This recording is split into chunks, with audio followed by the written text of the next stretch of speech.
This is Alam Simbe with This Week in Perspective. International Day for the Eradication of Poverty was marked globally and of course in Tanzania on the 17th of October this year. This is a day when the world marks and evaluates efforts at the global and national or country level to fight and eradicate poverty.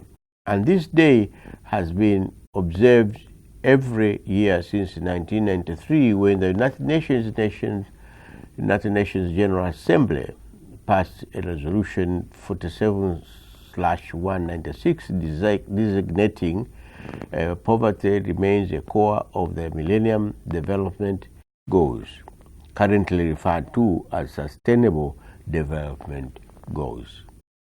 The theme this year was acting together to empower children, their families, and communities to end poverty.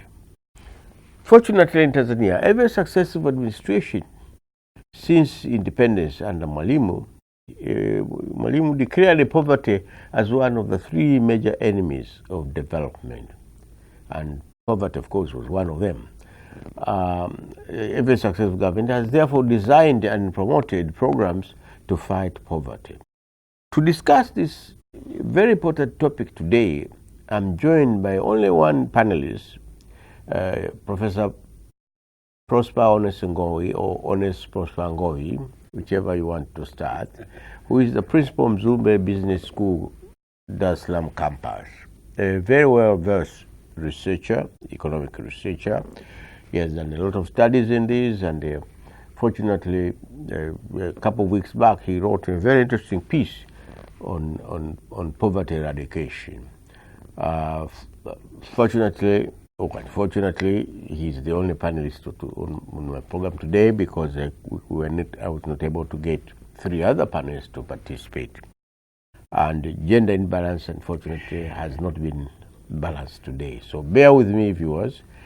Be as it may, Professor Ngowi will help us understand issues of poverty and efforts to eradicate. Is it really to eradicate or to reduce the severity of poverty? Thank you, Professor. Thank you, Mzee. Thank you, Mr. Adam. I welcome you to the program again, but after a long time. Please make yourself available when I request you to come, because people still want to hear your very useful contribution and ideas on major issues. Thank you. So, to start off with, can you please tell the viewers what is the significance of the International Day for Eradication of Poverty? As you have said in your introduction, this day was set aside by the UN, and it's on the 17th of October every year. Now, this is the day when we remember key issues on poverty. It's the day really where we should be reflecting on poverty, remembering the people, I call them the victims of poverty, people who are living in poverty, kind of making evaluation actually of the efforts that we have been making to alleviate poverty. I'm using the word alleviating poverty, reducing poverty. Really not so much about eradication. We cannot really eradicate it totally. So those kind of efforts. So this is a very important day in my view. Again, it's the day when we remember, we honor the poor, because yes, poor as they might be, they need to be remembered, they need to be honored, and make a lot of efforts to support them, what I call graduate from poverty, emerge out of poverty, go above the poverty line. And in this day, in Zimbabwe, there is a very important message which normally will be read across the world when we commemorate this day. If you go to France, in Paris specifically, there is a commemorative stone where key message on this day was written by Father Joseph. Father Joseph is one of those fathers, priests, who is believed to have experienced poverty. Allow me to go through the message, because it will set the tone of exactly what we're going to say later. So you could see this message was written on the 17th of October 1987, and it reads, "On this day, defenders of human and civil rights from every continent gathered here in Paris. This paid homage to the victims of hunger, ignorance, and violence. They affirmed their conviction that human misery is not inevitable.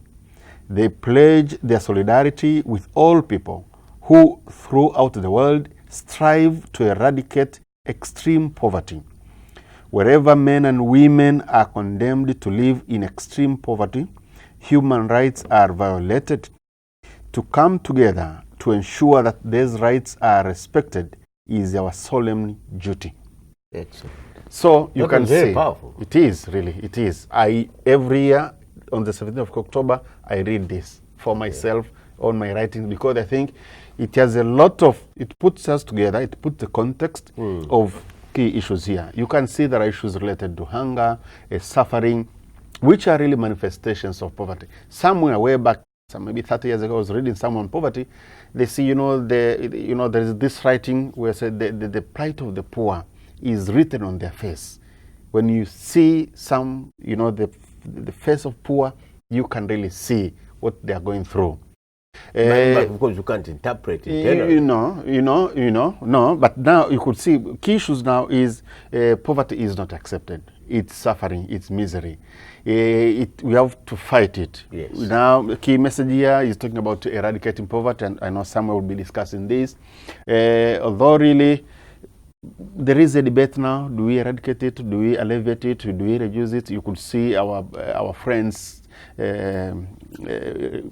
rapport, when rapport, when we had the long form of rapport, now it's only rapport, it was the research on poverty alleviation, and there was a debate, are we alleviating, are we reducing? So you could see those kind of stuff. So back to your key question on the significance of this day, I think as this commemorative message says from Father Joseph Resinsk, it's a day when we celebrate the poor. Actually, we are not celebrating poverty. We are remembering the poor. We are recalling the suffering that they go through. But then, most importantly, to me, is it's a day when we should take stock of what we have been doing. Let's say for the past 1 year or so, in the effort to eradicate, to alleviate poverty, and again putting a kind of saying going forward, what do we do now? Taking, what have we done? What have we achieved? What have we not achieved? How many people have we left out of poverty? And remember, poverty normally is on what I call a precarious position. It's a dynamic state. It's not a static situation. One can move in and out of poverty. We have people who are living on the fringe of poverty. There are people who are just a crop failure away to sink back to poverty. So really, it's a very dynamic situation, I would say. Can you explain to the viewers what do you mean really when you say about poverty? Poverty, what does it mean to the ordinary people? Well, it's a state. It's a state where normally, to use a very loose definition, it's a situation where people are unable to meet their basic needs. People are unable to meet their basic needs given the circumstance where they are in. And basic needs could be food, shelter, medicine, those kind of Water, stuff. health. Yeah. So you could see really there are so many variables that would characterize poverty from a country level, individual level, etc. We have been talking about the poor countries, poor developing countries. We look at number of indicators, We look at the quantity and quality of infrastructure, roads, ports, airports. We look at issues like social amenities, education, health, their quantity and quality. We look at issues like, some like mortality rates, for example. Those kind of stuff. So there are so many things that constitute a poverty at any point in time. Yeah. So when I read and statement or saying from predominantly the Western world, saying Tanzania is poor, what do they really mean? Let me go a little bit on the poverty, and then we'll see. Yeah. So we have what we call a food poverty, income poverty. So I think in this context is the income poverty that we are talking about. Poor in the sense that when it comes to income, you know, relatively speaking, it's poorer than other parts of the world, on some other parts of the world. And maybe let me put it at global level. We have normally, you know, South Africa, especially Africa south of Sahara, Latin America, some parts of Asia, they are considered to be poorer than, you know, other regions of the world. So when you say Tanzania is poor, which is again subject to discussion, because some would say we are not poor because we have all these resources. It's one thing really having the resources down there on the ground, having all the gold or the diamond, and it's another thing turning this into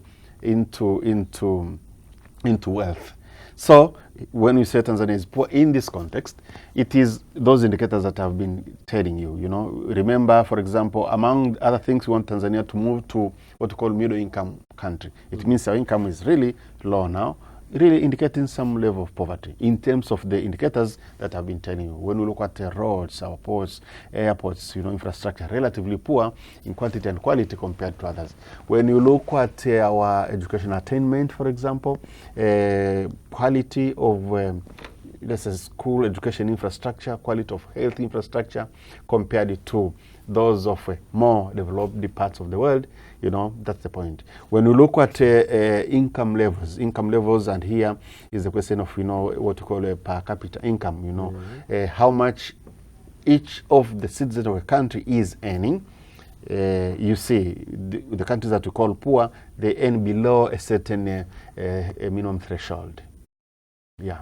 If you can, that refer also to the country's national cake, if that's the country national income, whatever you call it, if it's divided by the population of Tanzania and compare it to some other places, what each Tanzania can get is much lower than in some other countries. So is this also saying, trying to translate that we are poor? In a way, because, you know, what you look, when you measure poverty, it's when you say GDP per capita, gross domestic product per capita, what you do is you do first the GDP, gross domestic product. What is this? It is the summation. In mathematics, call it a sigma.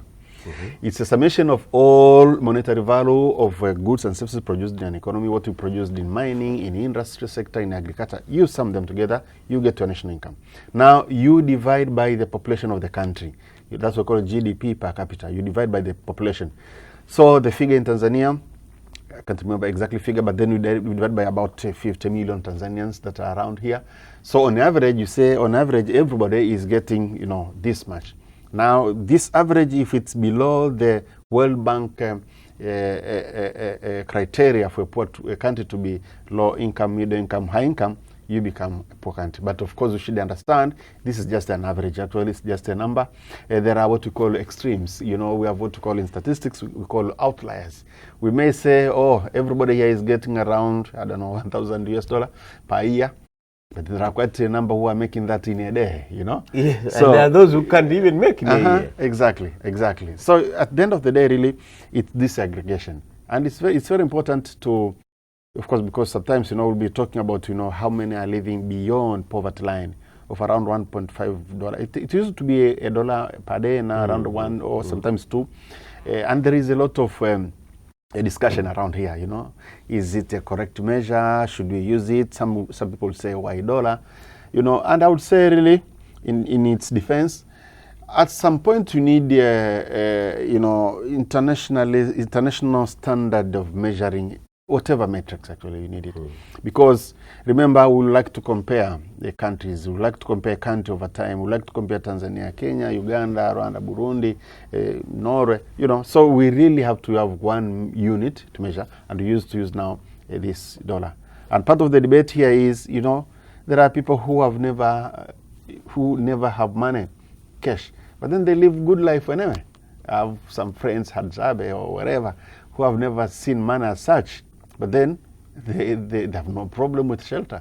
They have no problem with food. And sometimes we'll say, you know, shelter according to whose standard? Yeah. Because the standard of when it comes to poverty, when we look at, let's say, housing indicator, it will be iron sheet, the type of walls, the type of floor. Now it's a debate actually. Who told you that I'm not comfortable in my house? My grandmother used it to, you know, used to live in a very traditional home.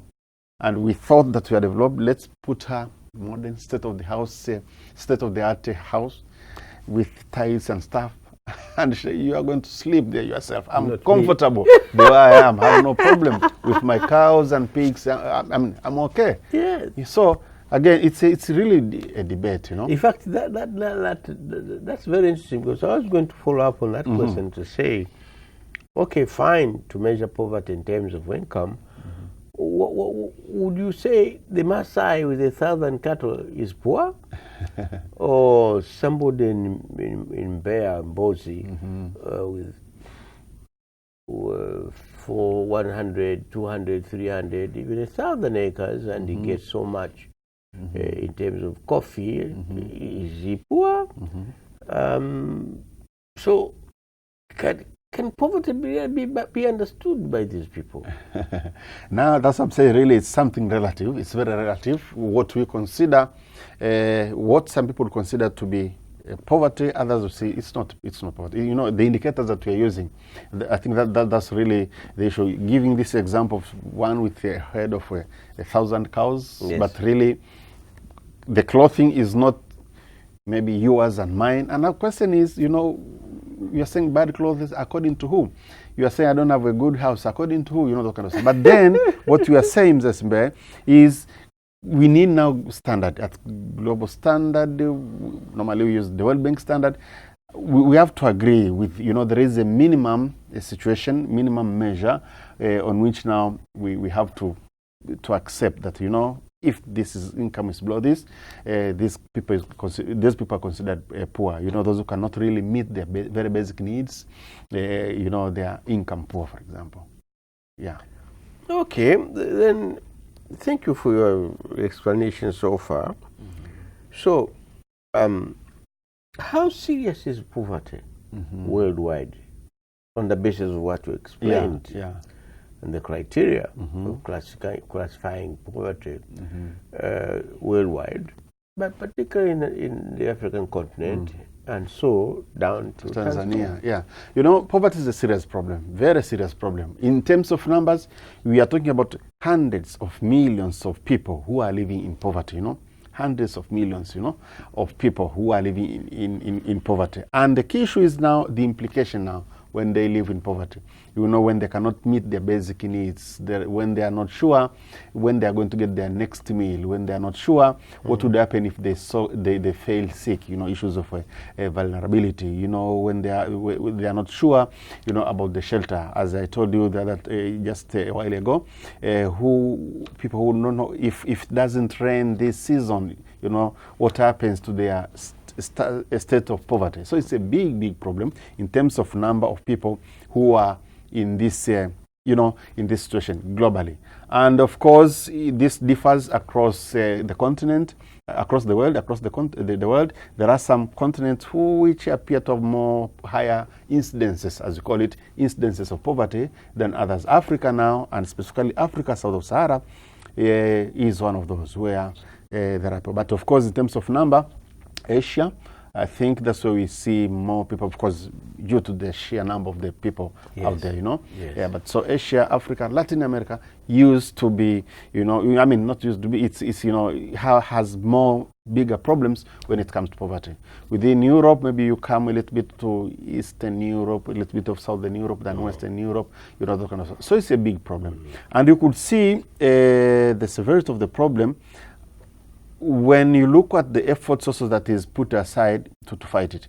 When you go to SDG, the Sustainable Development Goals, SDG number 1 out of the 17 is on poverty. And it reads eradicating all forms of poverty.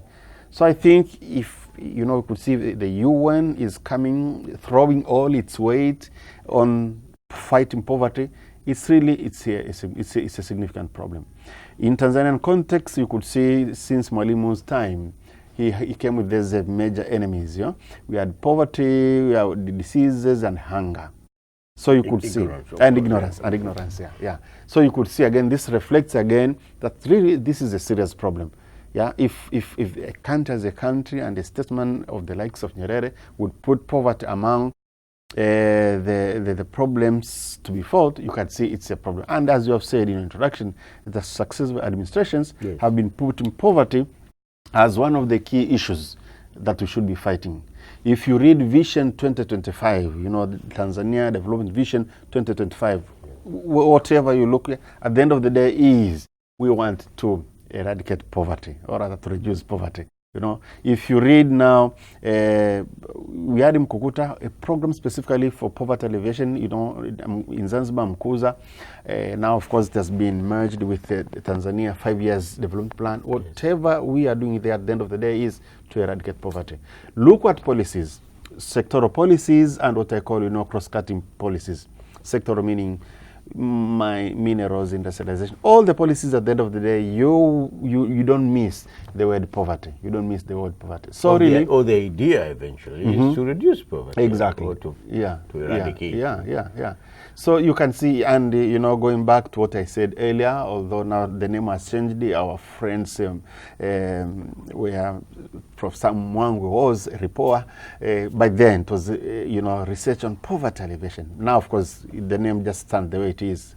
You are our friend Blandina Kilama who tell us propoor, don't write it in full, you know. Yes. So you could see what's the point. The point is, even when we come at the point when we establish specific institutions, and I know there are quite a number of those, totally dedicated to researching on poverty, it tells us it's a serious problem. Does TASAF, yeah, Tanzania Social Action Fund. Yes. Now, yeah, it is an institution where we are saying, you know, there are a lot of interventions within TASAF to help the poorest of the poor.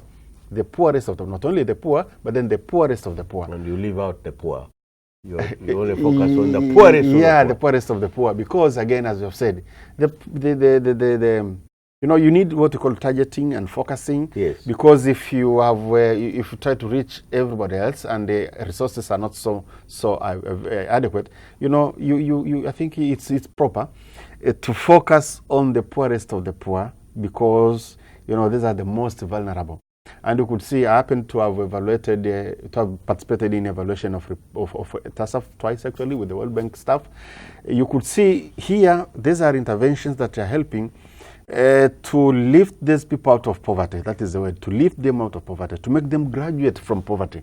And it has history. It has worked a little bit in South America, not a little bit, but a lot in South America. Now the model is here, and it started during Mzee Mkapa's time. You could see, and some people do not understand. Actually, I have to say, I have written a critical article on that, and when I wrote, Ladislaus Momanga, the TASAF chief, called me for a conversation, a very friendly conversation. I remember I was on my holiday in Bagamoyo, but then we set a Saturday for talking. Now, the point was, people would think, we are giving them only 40,000. Can really 40,000 make someone escape poverty? That's not the point.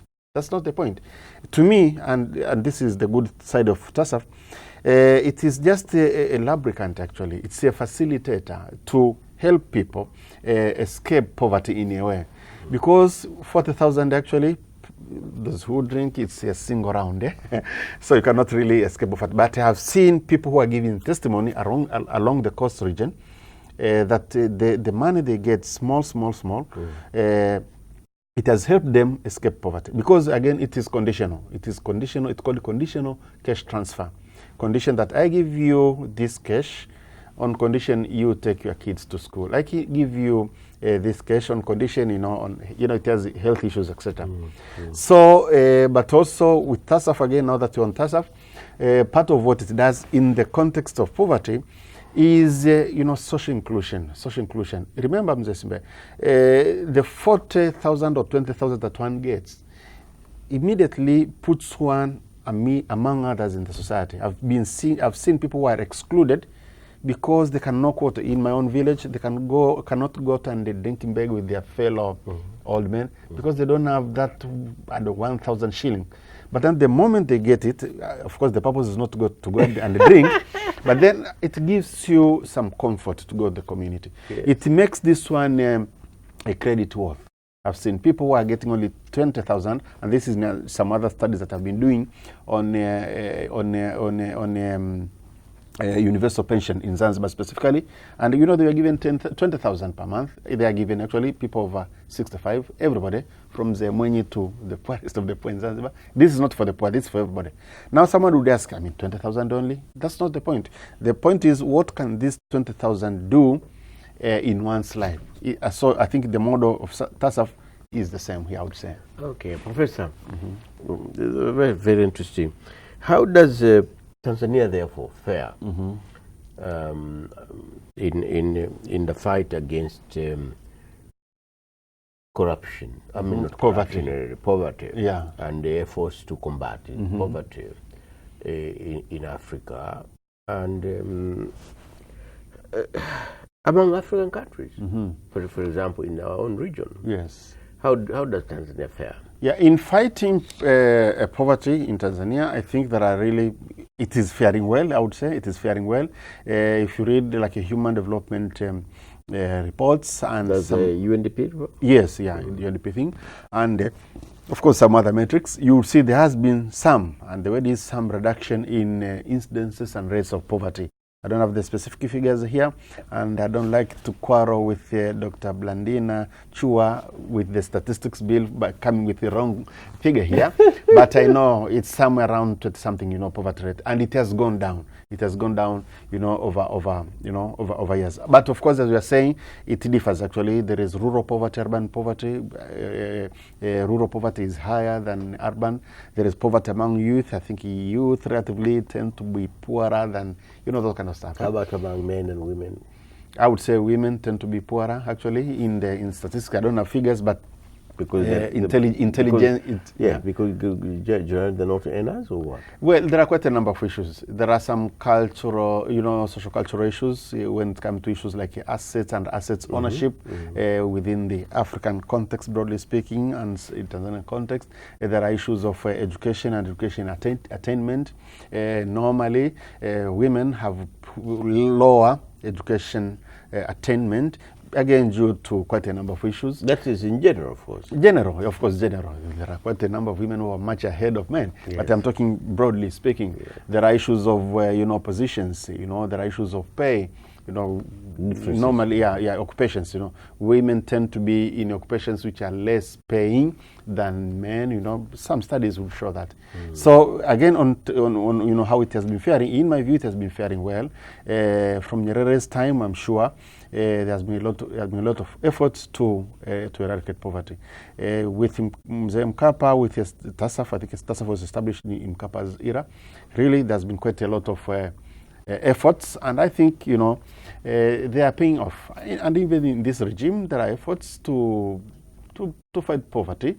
You know, target budgets that are somehow, I'm saying somehow, targeting to alleviate poverty. Vision 2025, as I've said, a 5 years development plan, all the efforts to become a middle income country, all those really would translate into efforts to eradicate poverty. And I would say we are faring well, but of course, and I wrote somewhere, and I think I was attacked by some people, the poor will always be there. Always there will be some poor people. It's a dynamic state. You know, the moment one graduates from poverty, there are others who will be born into that poverty. And I'm talking globally. You go so much to UK, MZ, you'll see there are some poor people in the UK as well. You go to US, I've been New York, I've been Washington, I've been across the world. There are always people poor. The question is relativity, you know, relativity. What I'm thinking is maybe the magnitude, the intensity of poverty might be reduced. But saying that there will be a day when there is no one who is poor across the country. Yeah, that's eradication. Not in our times, not in our lifetime. Even if we become an industrialized economy. Well, yes, we have seen so many industrialized economy, yet there are poor. I was in Norway only 2-3 weeks ago, highly developed country. Actually, it's my second home. I lived there for 10 years. There are still poor people. There are still some poor people. Actually, in a town, Bergen, this is Western Norway, I have, I call him a friend, but it's not my friend actually, but someone who begs, a beggar, he's typical Norwegian and he's always poor. He could be richer than the people who are giving. Some of the people giving him the whatever you call it. Yeah, so that's what I'm saying. Always, somewhere, there are poor people, even if that country, that state, even household, the family is relatively rich. So, really, always. There's always a disparity, even in the same family. Exactly. There'll be somebody with the capacity to always better off than the others, and better to do than the other. And there are those who are just below there, and they're just dependent. I remember discussing with a friend of mine. I visited Bombay some years back, and I was walking in the main streets of Maharaja, and could see people living in cardboard houses along the main street. Exactly. And when I was asking some questions, I said, well, we have generations and generations. Once you are born in the street, in the cardboard, there's no way you are going to move away from there. Your children will be from there. So, if that's the case, and according to you, you say there will always be some poverty. Well, some people who are poor. How do you break the poverty line? No, that's the point. The poverty line. Yeah. But in the first place, I should say it is quite possible to escape poverty. It's quite possible to graduate from poverty. And within just a generation, I've seen people, my own village, my own community, my friends, who have escaped poverty in a very short period of time, because some people I know, their background, their parents, and today they are among very rich people. Yes. It's possible. To me, really, I would say hard work, hard work is one of those. But of course, there are conditions at macro level and at micro level. Now I'm talking at micro level, at individual level, household level. Hard work. And of course, given my background, I would say education. Education is one of the ways, the strategies to make someone escape poverty. I've seen or graduate from from not necessarily poverty, but from extreme poverty to the next level. Education. You cannot be wrong with education. But there's still, Professor. There's still people with good education, but they're still poor.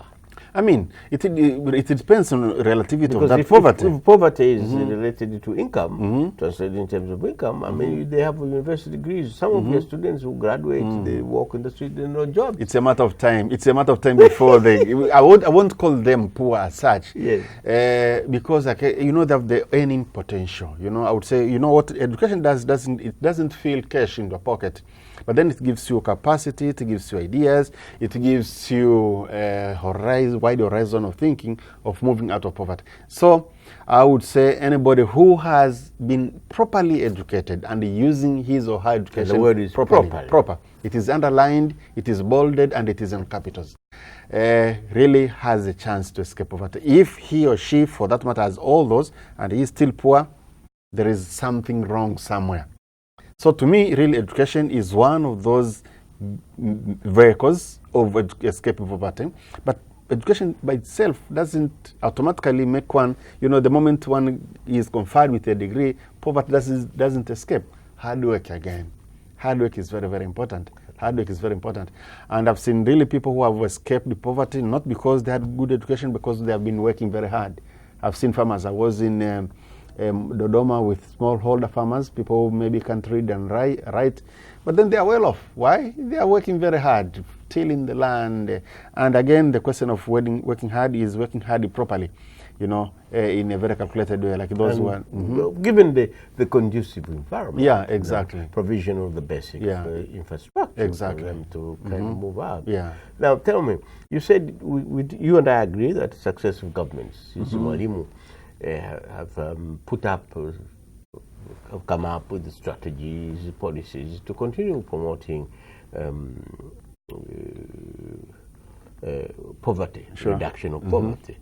So, roughly, as an economist, how much does the government really need every year? And whatever it does need, is this reflected in all the budgets? What I would say, in the first place, I would say maybe maybe money will be the last thing that I would mention when it comes to fighting poverty, or rather, yeah, reducing poverty. Of course, some money is needed. I might not have an absolute number, but for sure, we need some resources. In terms of figures, no, I don't have really exactly figure, but what I know is we need good budgets, propoor budget as I would call them, and a propoor budget, again, it's not a question of money. If you pump in trillions, and those trillions are not targeted to propoor, and by propoor I mean budget that are focusing the poor, that are targeting the poor, that are targeting to lift those who are poor out of the poverty trap. However much money you have in this bay won't work. That's why I'm saying, in the first place, really, I won't say money, I won't give a figure in money. I would say is having really this focus, this vision of being propoor. In terms of policies, legal and regulatory framework, which is propoor, for example. Because what we do when it comes to escaping poverty in a country like Tanzania, it's a matter of what we call a distribution and a redistribution of the national cake, of the national resources, And this is done mainly through, the taxation system, which would come again to the budget. So, even if you double the budget today, but then if it's not targeting the poor, for example, it's not a targeted budget, if it's not a propoor budget, which is not a budget which really focus on the concerns of the poor, you won't reduce poverty. So, can't it stimulate efforts in other sectors to improve poverty? Exactly, that's what I'm saying here. Now, yes, once you have a proper budget, it could be, and I would focus maybe where the majority are. And this seems to be agriculture, not seems, but this is agriculture, Yes. And this is exactly one of the discussions that I was having with ActionAid and its partners over last week, on most of the poor are in the agricultural sector. So, if I were to stimulate eradication of poverty, or rather minimization of poverty, I would go to the sector where most poor people are. And I'm saying where the most people are and the related ones, because almost under what we call intersectoral linkages, agriculture is almost linked to everything else. So I would focus on agriculture because that's where most people are in terms of farm inputs, it could be seeds, fertilizer. In terms of some subsidies, I would subsidize so that the poor can participate now into escaping poverty. This does not mean that you leave other sectors, when you develop infrastructure, roads, ports, airports, somehow you also touch the poor. And what I've been talking several times, people, I don't know if they understand me, but then they should understand me because it's very simple. It does not need a Nobel Prize in economics to understand this. The moment you put up a road, even the moment you put up airport, some people say, how does this help a poor? Yes, there is what I call local content. Local content and local content. Yes, the moment I'm putting up a road and I'm using what I call factor inputs domestically, cement from home, aggregates, nondos from home, whatever from home, labor from home. There is what we call now trickle-down effect. The trickle-down effect, it means that whatever multiply effect, whatever is coming out of there, this worker who is doing the road, at the end of the day will go to Mama Ntilie, he or she would buy, food. Mama Ntilie will get money, will buy more beans and maize from Bozi. For example. To pay fees, exactly. We'll go to a local brew to get that in Mbege, in Moshi. So, it is from what I call macro level to micro level. But now, this has to be well designed. And those are what I call low-hanging fruits. Low-hanging fruits, meaning that, or rather quick wins, when we're having all these big projects, SGR, standard gauge railway, and the electricity thing, there can be vehicles of eradicating poverty, so long as they are well designed, so long as the poor are part and parcel, directly or indirectly. If you are putting up a pipeline between Uganda and Tanga, sometimes I knew all the regions and districts where the pipeline would be passing. There are quite a number of people who are poor there. Now, the question of a local and local content, to what extent are they part and parcel in the supply chain? Let them supply even vegetables, for example. It can help partly for them to eradicate poverty, to escape poverty. Do you think the planners of all these major projects have in mind as a priority the poor and to help improve their poverty levels? I don't think it's always, actually. Sometimes, yes. Now, that's what I'm saying. Really, we need interventions. We need government interventions. We need policy interventions. We need interventions from the academia, from the media. We need intervention from civil society, asking questions, hard questions, how much propoor this project is. There was a time, and I do tell my students, when we're having some World Bank projects, infrastructure projects, which are what we call labor-based. This is a situation where you'd find a road being done by hand, actually physical, because when you do it, I call it labor-intensive and not capital-intensive. Really, you give income to some people. So if there is no intervention, some of those people who are in this project, they might be looking at efficiency only. They might be looking at what they call capital intensive, using machinery, equipment to do all the roads, and you don't employ so many people. Yes, it becomes efficient. You start today, it finishes tomorrow, but then you have not created so much jobs. So would you prefer labor intensive? Well, it's a question of discussion. Labor-intensive has its advantages in this context, that normally labor-intensive mode of production, that's where you use more muscles, and in this context, you create more jobs. But then, we are saying you should not sacrifice efficiency, uniformity, those kind of stuff. Capital-intensive is when you automate the systems, and things are automated, they move very fast, there is uniformity. You do it quicker, They do it quicker. Now we are talking a lot about, fourth industrial revolution. We are talking about machine displacing labor. We are talking about the future of jobs, where people are losing jobs. But always, I would say, it's a very delicate balance. Because, yes, I want it efficient. I want it perfect. Yet, on the other side, I also like to reduce poverty. So it's a delicate discussion. Okay. I want to return to the other question with due respect.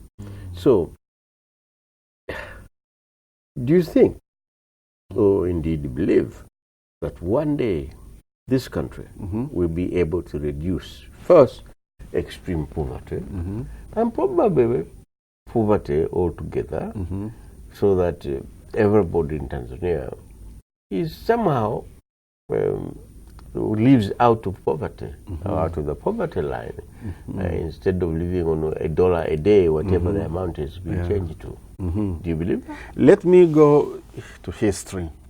You are the one who talk me through history, but let me walk you through history, and then we'll see my answer. I would say yes, I believe it's possible to escape poverty in Tanzania and elsewhere. And why am I seeing this? I've seen this happening. I've seen this happening among my friends, my communities, my relatives, I've seen people escaping poverty in a living life, if you have to use this word. Yes. Yeah. Since independence, 1961 to now, I'm sure Tanzania has really scored very well in a number of variables when it comes to reducing poverty.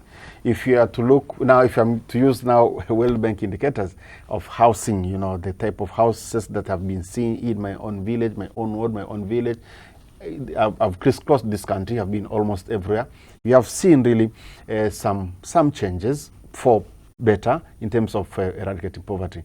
When I'm looking into issues like, because poverty again is all about accessing to the social amenities, water, health, education, for sure, there has been, in my view, there has been really, efforts, and there have been results as well, which, in my view, have translated into reducing poverty. And even if you're to look at the various reports on the poverty situation in Tanzania, over years, I think, there has been some improvement.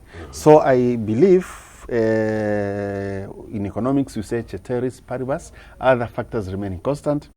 If you have good legal policy and regulatory framework, we still have the potential of reducing poverty even more.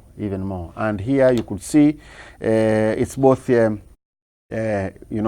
rural poverty, rural-urban poverty, because at some point, we may be very good in reducing urban poverty. We should not forget rural poverty. So with some policies that we are seeing around, with efforts from individuals, because for me, really, at macro level, at country level, it's a question of putting up the environment, legal policy, regulatory framework. But really, individuals, households, communities have the sole responsibility of fighting poverty for themselves. If you wait government to come and eradicate poverty, I don't think that it's correct, actually. I don't think it's correct. And I've seen quite a number of people who would work for just 1 hour, by 8 in the morning, they're done, they're doing their coffee, they're done, they're done. And some of us work 20 hours. Yeah. So that's what I'm saying. To me, I think hard work really is the solution. And if we pump all the money around and people are not working hard to escape poverty, poverty will be still with us. Yeah. Now, hard work is very, very, very important. And you and I also believe that hard work is probably one of the major keys to success. You also may recall some years back when Libya or even the Saudi Arabians, with oil money, booming economy, so much money, and dishing out to the people as a right, everything from housing to fees to cars, whatever. So life was very easy, and therefore there was no need for hard work. So when we become an oil economy or later on an industrialized country, the Tanzanians, are they prepared that regardless of that, you will still have to work hard? They'll have to, because again, this is the case of Saudi Arabia and Libya. I used to call it sometimes a bubble economy. Bubble economy, very artificial actually. I was in Saudi Arabia once, Riyadh, attending, it's called the Gulf Africa Investment Forum. And I was told nobody pay, electricity is free, this is free, this is free. And it's one of those first times when, many years ago, well back in 2006, I think, internet free. To me, it was, is it true? Those kind of stuff. And really, it's very artificial in my view. It's very artificial because I believe people have to work in order to deserve, in order to get what they get. Because the issue is when things change, are we ready to cope? When those days would come, we have to pay for electricity. When those days come, we have to pay for this and that. Are we ready? So back to your question. If you become oil and gas economy for that matter, for sure, the question is, and I had a heated debate with one politician here, I won't name a name here, when we had the issues of Tuara gas, and there's a lot of expectation. And actually I've written a piece called, We Have to Manage Expectation.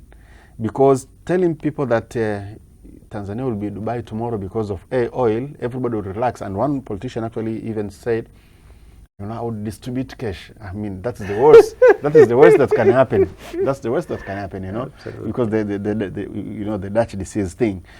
So I think, however rich we are, we should still work. What is happening in Botswana? Well, Botswana is one of the star economy in Africa. I'm told the president, before this and that, the other one, I think the first president, actually, with their diamond, I think what he told people, and that's the good thing, yes, we have diamond, but we are very poor. So he did not like to tell people that we are rich, we are awash with diamond money, let's keep on working hard. Norway is one of, again, very rich countries around. When we look at their, oil fund, for example, very rich, but very strict when it comes to using money. People have to work hard in order to get whatever they work. So I think even those who have escaped poverty, they should not celebrate. And there is this saying, young men will say, someone is throwing out a party to celebrate eradication of poverty. He has graduated from poverty, and he used all the money that he had to throw a party. Only to find tomorrow is poor. So you can see poverty is a state where you can always go back to it if you're not careful. At a country, at the household level, and as individuals. And I'm sure you know quite a number of friends who were once rich. I know. And today they cannot buy a cigarette. Yes. Well, Professor, thank you very much. Finally, very quickly, in your view, what then would be the challenges of fighting poverty or eradicating or even reducing extreme poverty, since the word poverty has been ringing in our heads since independence? So what would be the challenge here, very quickly? Well, I think key issues are resources, actually. And the resources, I don't mean only money, but also, you know, attitude of mind. That's now human resource, attitude of mind. Because fighting poverty, really, we should understand, we should not fight poverty for the poor. The poor themselves should be part and parcel in fighting that poverty. You know, they should be part and parcel of the game. Now, the question is, are we really on the same page? Do we understand the problem? That's what I was telling you. You say you want to, who told you I'm poor? And even if I'm poor, who told you that I'm not comfortable the way I am? So really accepting that it's a problem and accepting on the strategies. And once you have accepted the strategies, getting the resources that we need, because we need some resources actually to lift people, you know, for people to be lifted out of poverty. And those will be part of poverty. But my great issue is attitude of mind. I think so long as in your minds we all agree that there is a problem with poverty, let's fight it, and this is the way to fight it, we should be able to graduate, actually. Okay. Thank you very much, Professor, for your very, very interesting explanation of the concept of poverty, why poverty, extreme or otherwise, and the various efforts which are being made by successive governments in this country to address the question of poverty. But very interesting again from you, saying that whatever is being done, there will always be one or two poverty. There will be some people with poverty, whether you are rich or not, and you give examples of the developed countries in Europe, Norway, one of them. And then, of course, we have to work hard. That's very important. Tanzania, of course, is potentially rich. Sure. Okay, how do we exploit those resources for the benefit of the Tanzanians? And there's a question of equitable distribution of those resources. So those are some of the factors, and I hope the powers that be, when watching this program, will get a lot of ideas from you and concentrate on those areas and focus, of course, to the ordinary Tanzanians. And since we're an agricultural country, basically, we should always focus on agriculture, do whatever we can, and even focus more resources into agriculture, because after all, this is where all the ordinary Tanzanians live. Thank you very much, Professor. Thank you so much. Viewers, on that note, we conclude for today until next Monday at the same time, and on Thursday at 15 hours for the repeat program. On behalf of my very able panelist, Professor Honest Prosper Ngowi, very well-known panelist on this program, and my TBC television crew staff, thank you, viewers, and goodbye.